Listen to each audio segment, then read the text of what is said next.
பீதா சுதன் பரிசுத்தாவின் பெயராலே ஆமேன். மரியே வாழ்க.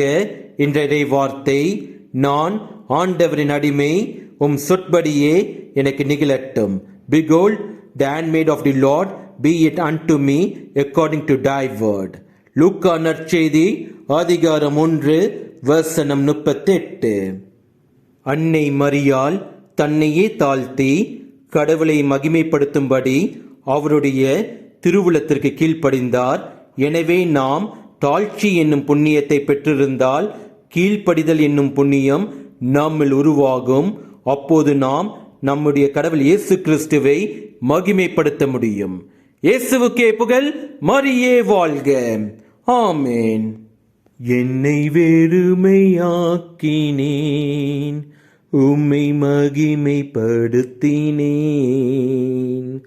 நான் யார் ஒரு மனிதன்தானே.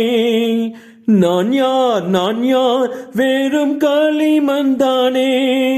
நான் யார் ஒரு மனிதன்தானே. நான் யார் வெறும் களிமண்தானே. நான் யார் வெறும் களிமண்தானே. நான் யார் வெறும் களிமண்தானே. என்னை வெறுமையாக்கினேன், உம்மை மகிமைப்படுத்தினேன்.